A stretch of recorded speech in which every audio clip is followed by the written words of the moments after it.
I inherited my aunt's house after she tried to steal our inheritance, and I evicted her from it. I never imagined I'd be standing on my grandmother's old porch, evicting my own aunt from the very house she once tried to steal from us. But there I was, an official eviction notice trembling in my hand as my aunt glared daggers at me from the doorway. My heart was pounding so hard I thought it might burst out of my chest. This was the woman who used to bake me cookies and sneak me extra candy at Halloween, and now she was screaming obscenities at me while I evicted her from what was, legally, my house. How the hell did we get here? Let me back up and explain. Because my family drama could fill a book. I come from a pretty close-knit family, or at least we were close-knit before money tore us apart. I'm the oldest of 3 siblings. I'm 29, my brother is 25, and my sister is 19. We grew up spending weekends at my grandparents' farmhouse, making memories that I always thought we'd treasure forever. My dad had one sibling, my aunt. I'll call her Aunt Carol, not her real name, who is my dad's younger sister. Growing up, Aunt Carol was like a fun older sister to me. She took me to movies, gave me terrible dating advice when I was a teen, and always joked that I was her 4th kid because she never had children of her own. I genuinely loved her and trusted her. She was family, you know. Things took a turn when my grandfather passed away unexpectedly about 5 years ago. He didn't have a huge fortune or anything, but he left behind the farmhouse and a bit of savings. My grandma, who we all called Nana, was devastated. We all were. After Grandpa's death, Nana's health started declining, and the family rallied to support her. My dad and mom, and us kids, we'd visit Nana every week, bring her groceries, help around the house. Aunt Carol lived a few hours away, but after Grandpa was gone, she started visiting more often too. At first I thought, great, she's stepping up to help Nana. But in hindsight, I realized she was stepping in for a very different reason. One autumn, a couple years after Grandpa died, Nana decided it was time to write her will, something she'd put off for too long. She wanted to make sure her affairs were in order. According to Nana, she wanted everything to be split fairly, some sentimental items to go to us grandkids, like Nana's jewelry to my sister, Grandpa's tool collection to me and my brother, and the big stuff like the farmhouse and her savings to be split between her 2 children, my dad and Aunt Carol. That seemed fair and we all expected as much. My dad even offered to help pay for the lawyer to draft it properly. Here's where things get murky. Nana told my dad and me, since I was often there helping, about her will plans. But when the time came to actually sign the will, only Aunt Carol was with her. Nana's health had gotten worse. She had early dementia that came and went in waves. On a good day, she insisted on finalizing the will. Dad was out of town for work that week, so Aunt Carol took charge of taking Nana to the lawyer. We thought nothing of it. Why would we? Carol was family. We trusted her. After that, Nana never directly mentioned the will again. We didn't see any copies, but that wasn't unusual. Lots of elderly folks are private about their wills. But a nagging feeling started to grow in me over the next year, as Nana got sicker. I noticed that whenever the topic of the future or wills came up, Aunt Carol would steer the conversation away. If Nana started to say something like, I want you kids to have X when I'm gone, Carol would interrupt with, oh Mom, you'll live to 100, don't talk like that. It seemed caring on the surface, but looking back, I think she didn't want Nana spilling any beans. Fast forward to about 2 years ago. Nana passed away. It was heartbreaking. We lost the matriarch of our family. On top of grief, we suddenly had to deal with her estate. And that's when the mask started to slip from Aunt Carol's face. The day after Nana's funeral, Carol told my dad and us siblings that Nana had, quote, changed her will at the last minute, and that, shockingly, Nana had left everything to Aunt Carol. Everything, the farmhouse, all the savings, even personal items, were now Carol's to do with as she pleased.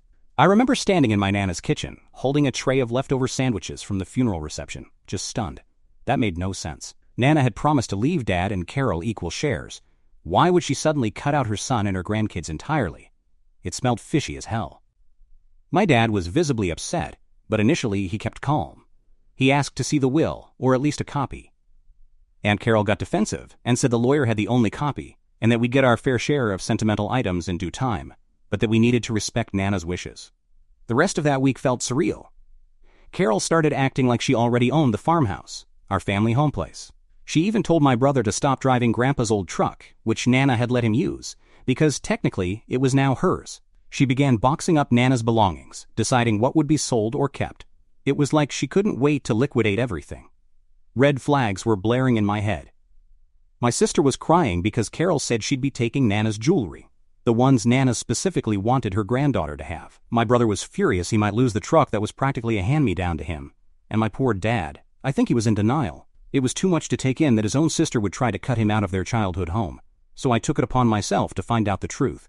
While Carol was busy one afternoon, I quietly drove into town to the office of Nana's lawyer, the one who had supposedly drawn up this mysterious new will.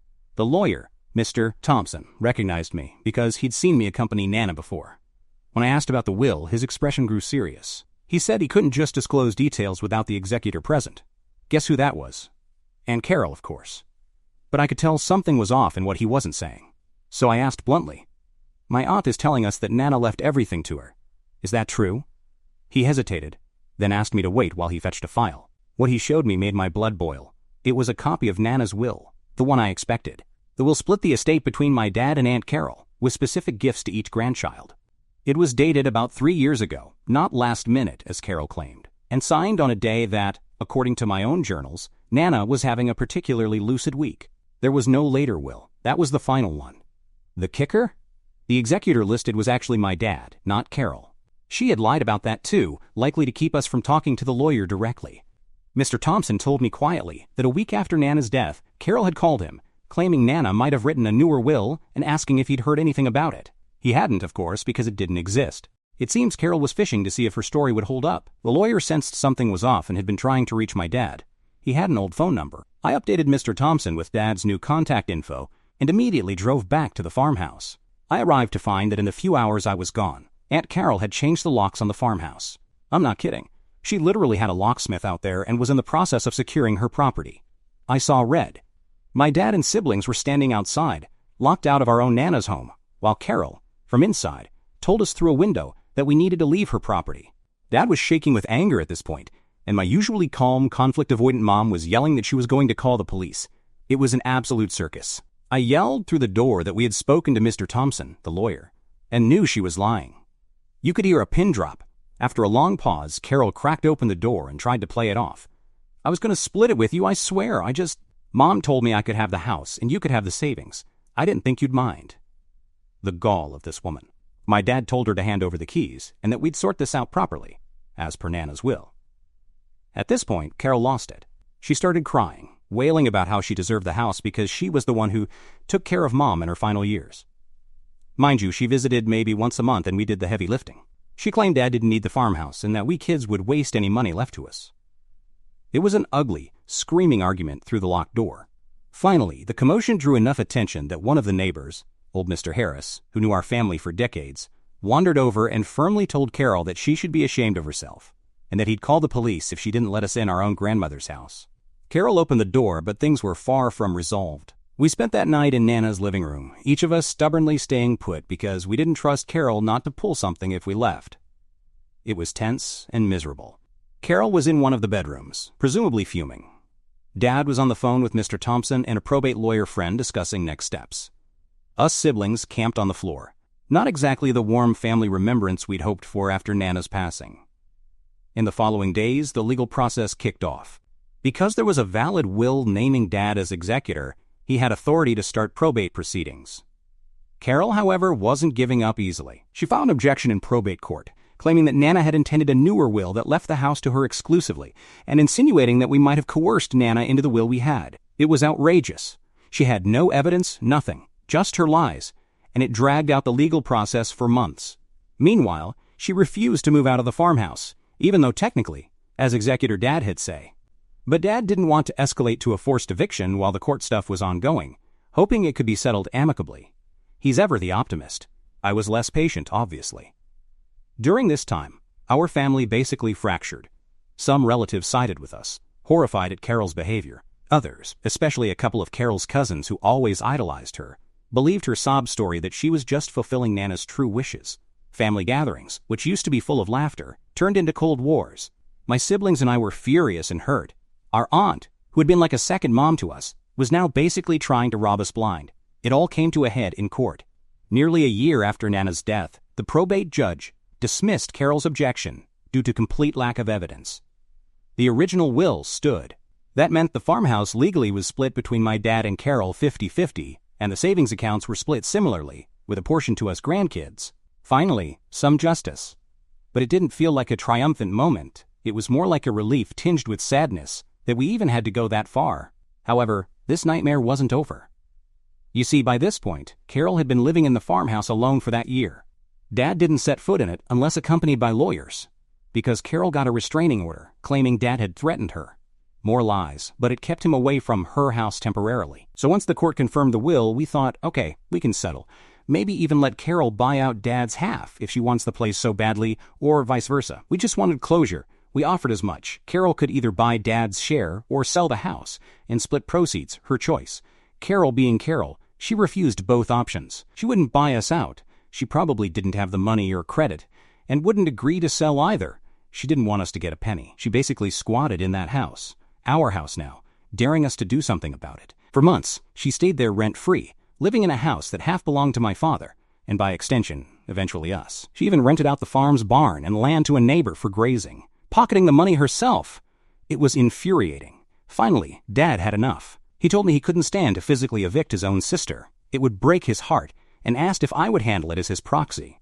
I had legal power of attorney to act for him in some matters, and I was listed in the will to inherit Dad's share eventually. I was angry enough and sure enough that I was doing the right thing that I agreed. Honestly, I was also fueled by the memory of how Carol made my baby sister cry over Nana's jewelry. I know evicting a family member is extreme, but she left us no choice. I consulted with our lawyer to do everything by the book. We served Carol a formal eviction notice, giving her 30 days to vacate the property, since it was co-owned and we were terminating her license to live there. As expected, she blew up when she got the notice. She ripped it up and mailed the pieces back to my dad with a nasty note basically saying, "Over my dead body." Fine, we went to court again, this time for an eviction proceeding. Given the probate ruling was clear and we had evidence of co-ownership and her refusal to cooperate, the judge sided with us. She was given a final date by which to move out or the sheriff would remove her. Those 30 days were pure hell. Carol escalated her behavior out of spite. She trashed parts of the house. We later found holes punched in walls, garbage left everywhere. She sold off appliances and furniture that technically belonged to Nana, and thus half to Dad. We suspect she even let her low-life son, my cousin, who I barely have a relationship with due to his own past behavior, take and sell some of Grandpa's farm equipment from the shed. It was all reported to the lawyers, but by the time we discovered it, the stuff was gone. I was beyond furious, but we couldn't prove what exactly she took or its value yet, so the eviction just had to proceed. Eviction day finally arrived. I showed up with the county sheriff's deputies to enforce the order. Dad couldn't bear to go, and honestly I didn't want him or my mom or siblings there in case things got ugly. I'll never forget the image of Carol standing on the porch, arms crossed, as 2 officers approached and politely told her she needed to leave. She had packed surprisingly little, just a couple of suitcases and boxes. It hit me then that she really had planned to just die on this hill, not even preparing properly to move out. When Carol saw me step out of my car, she went ballistic. She started screaming in my direction. "You ungrateful snake! This is my house. I'm your aunt. How dare you do this to me? Your father is a coward for sending you, and much worse things I won't repeat." The sheriff gave her a stern warning to calm down, or she'd be removed by force. I stood there, silently, shaking, but I refused to back down. I think she expected me to crumble and beg forgiveness or something. Nope, I just quietly told her, "It's time to go, Carol." She yelled, "Where am I supposed to go, huh? You're making me homeless." I reminded her she'd had months to make arrangements, that this didn't have to happen if she had just played fair from the start. She then spat out that we'd cheat her over and we'd regret it. I nearly laughed at the audacity. She fed us over first. Pardon my language, but thinking of that moment still gets me heated. Eventually, after more theatrics, she grabbed her meager belongings and stomped to her car.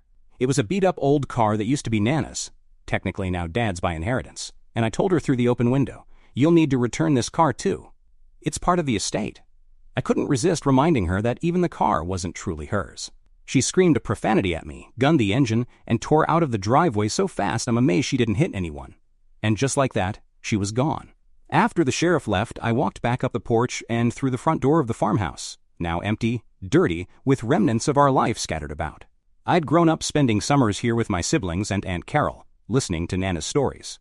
Now the air smelled like mildew and anger. Carol had left the place a wreck, and in that moment, I'll admit, I collapsed onto the dusty couch and bawled my eyes out. Not out of sadness for her exactly, but for the sheer tragedy of it all. How could our family come to this? How could someone I loved like a second mother turn into this monster over money? I cried until I had no tears left. It's been a few weeks since that day. We're cleaning up the farmhouse and assessing damage. We found that Nana's antique china was smashed. Photos were torn up, and there's graffiti. Yes, actual spray-painted insults on the garage wall where Carol wrote "Thieves" and "You'll burn in hell." It's horrifying and honestly a bit scary how vindictive she became. My dad is quiet these days, heartbroken that his own sister could do this. My mom is trying to console him while also being furious herself. My siblings.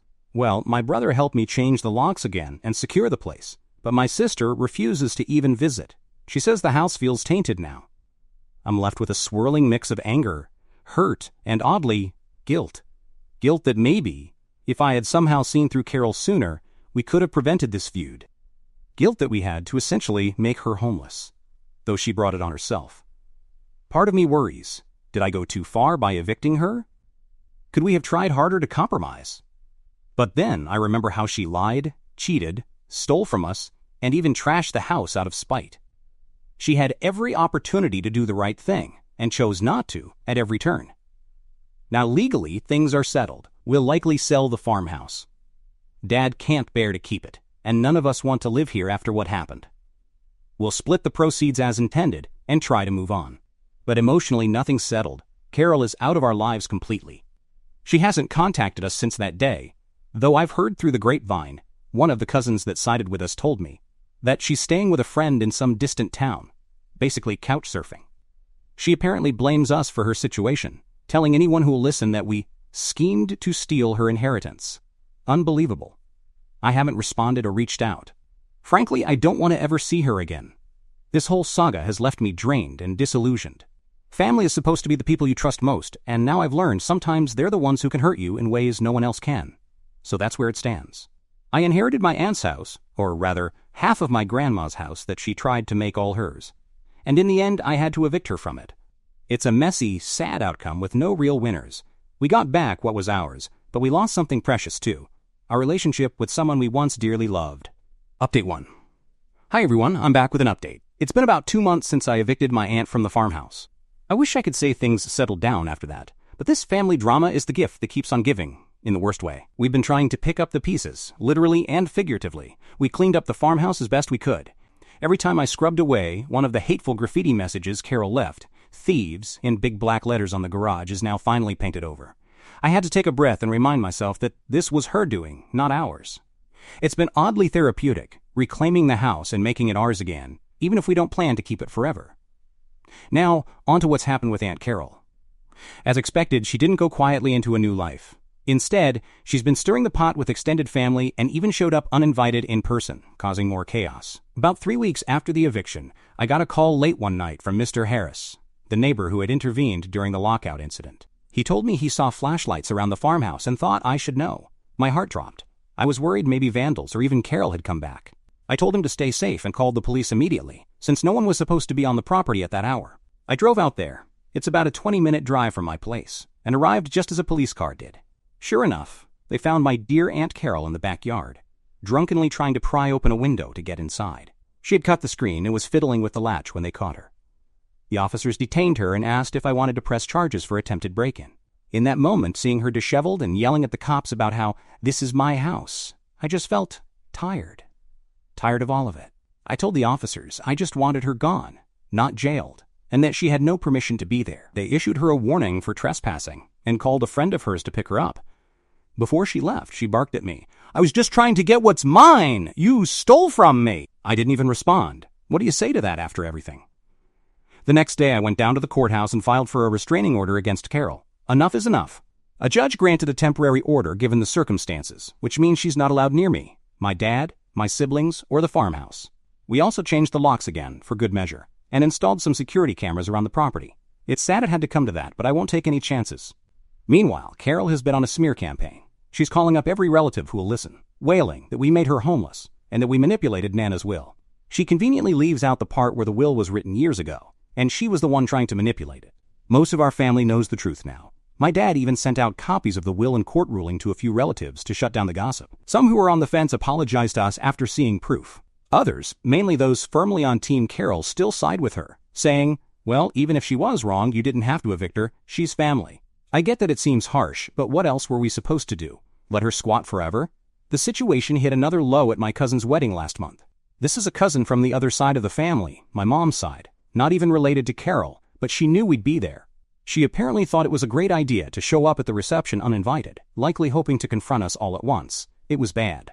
She was half drunk, or fully, not sure, and started causing a scene almost immediately, cornering my sister near the bathrooms and slurring, "Your father and brother are liars. They stole my house, you know." Don't trust them. My sister, who's extremely sweet and non-confrontational, told her to back off. Carol then loudly announced to some bewildered guests that we were thieves who threw a poor widow onto the street. Widow? She's divorced, not widowed. I guess widow got more sympathy. I was across the room but rushed over when I heard the commotion. I put myself between Carol and my sister and firmly told my aunt she needed to leave now. She started yelling, "See? They want to throw me out of here too! Everyone's on their side!" It was mortifying. This was my cousin's big day, and now all eyes were on this family drama by the dance floor. My mom and a couple of relatives helped escort, drag Carol out as she screamed that we'd burn in hell for what we did. She even flung a plastic wine cup in our direction. Utter chaos. After that incident, I truly thought, this has to be rock bottom. We got the restraining order made permanent. The wedding stunt helped prove she was a threat to our peace. Carol didn't even show up to contest it, thankfully. As for what's next, we've decided to go ahead and list the farmhouse for sale sooner rather than later. None of us want to keep visiting it for more drama. It's too painful. Dad says he'll never set foot in it again. It hurts him too much. We'll sell it, split the money as intended, and hopefully close this chapter. I wish I could say Carol has calmed down, but I honestly don't know. We've cut off direct contact. Last I heard through the grapevine, she's staying with some friend and still whining that she was wronged. She hasn't found a new permanent place yet, as far as I know. I feel a mix of anger and pity for her at this point. Mostly, I just want peace for my family. I'll update again if anything significant happens. Hopefully there's no need. But right now, we're focusing on getting back to normal and healing from all this. We even started family counseling to deal with the emotional fallout. Losing Nana, then essentially losing Carol to greed. It's a lot. My dad especially is grappling with intense sadness and guilt. But we remind him daily that none of this was his fault. If there's one thing I've learned, it's that sometimes doing the right thing can feel awful. But it's still the right thing. We protected ourselves and honored Nana's wishes. I have to hold on to that. Fingers crossed we can find some closure soon. Update 2. Final update. It's been another few months, and I have one last update on the Aunt Carol saga. Buckle up, because even after everything that happened, Carol had a little more chaos left to unleash. The good news first. We managed to sell the farmhouse. In fact, we closed on it just last week. However, the process of selling it turned out to be more dramatic than it needed to be. Thanks to, you guessed it, my aunt. Even from afar, she tried to mess things up. When we put the house on the market, we made sure our realtor knew about the situation and the restraining order. We scheduled a single open house weekend rather than individual showings, partly to minimize the chances of Carol popping up randomly. Well, somehow she caught wind that the house was being shown. My bet is on one of those family members who still talk to her. On the day of the open house, she actually showed up and crashed it. Picture this. A young couple was in the kitchen, envisioning it as their future home. When in storms, Carol, looking unkempt and furious, yelling, "Don't buy this house. It's not theirs to sell." The realtor told her to leave immediately, but she kept shouting lies about how we tricked my grandma and stole the house from her. I was not present at the open house. The realtor suggested we not be there, which in hindsight was wise. But there were about a dozen potential buyers milling around who got front row seats to this insanity. My brother was there helping direct parking, and he immediately called me and the police. By the time the police arrived, Carol had knocked over a couple of patio chairs and was pounding on the door, which the realtor had locked to keep her out. It took 2 officers to finally pull her away. She was screaming that the house belonged to her and we had no right. The scene was, frankly, humiliating and infuriating. Carol was arrested that day for violating the restraining order and for disorderly conduct. We decided to press charges this time without hesitation. It's one thing to harass us, but she effectively sabotaged our attempt to sell the property and scared off innocent buyers. I later learned that a few families left the open house in a hurry because of her outburst. Thankfully, the young couple I mentioned were undeterred. They loved the house and actually ended up making an offer. More on them in a bit. After her arrest, Carol spent a night in jail. She got bailed out, I suspect by that one loyal cousin of ours or a friend. Facing clear evidence of her restraining order violation, she eventually pled guilty to avoid a worse outcome. The consequence? She got a short stint of probation, a small fine, and mandatory counseling for her anger issues. To be honest, I doubt it will change her, but at least it's on record now and the courts are aware of her antics.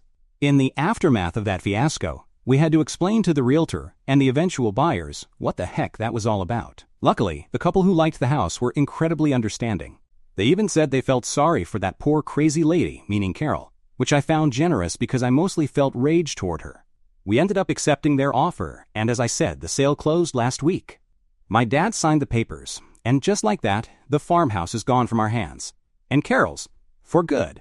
It's bittersweet, but mostly a relief. We took a family photo on the front porch the day we handed over the keys, just us, no Aunt drama. And I'll cherish that photo even though our smiles are a little sad. So where does that leave everything? In terms of my aunt, she's hit a new low. After the arrest and the house sale, she truly has nothing left to fight over. And it seems the rest of the family finally got tired of her as well. Even those relatives who were sympathetic before have gone quiet. I think seeing her literally hauled off in handcuffs while screaming like a madwoman made them realize how unhinged this had become. I heard, through the same grapevine as always, that the friend she was staying with kicked her out shortly after the arrest incident, presumably because she's just too much trouble. The latest rumor is that Carol left town. One cousin claims she went to stay with an old college friend in another state. Another person said she might be living in her car somewhere nearby. We honestly don't know, and for our sanity, we're choosing not to pursue info. She's gone, at least from our lives, and I hope she gets whatever help she needs, but I can't be the one to provide it. My dad is doing better now that the house is sold and the estate is truly settled. There was a moment after the closing where he broke down crying, not over the money or the house, but just mourning the loss of his sister in all but blood. He said to me, "I never wanted it to end like this." I hugged him and said none of us did. We've been focusing on healing. Counseling is ongoing, and it's helping bit by bit. My siblings seem to be moving forward too. We avoid talking about Carol unless necessary, and we're trying to rebuild some semblance of normalcy. As for me, I have a lot of conflicting feelings. On one hand, justice was served. We kept what was rightfully ours and stopped a selfish, destructive act. On the other hand, it feels like a Pyrrhic victory. We won, but at the cost of a family bond and countless sleepless nights. I don't feel happy about Carol's downfall. I feel relieved that her power to hurt us is gone, but mostly I feel sad that she chose this path.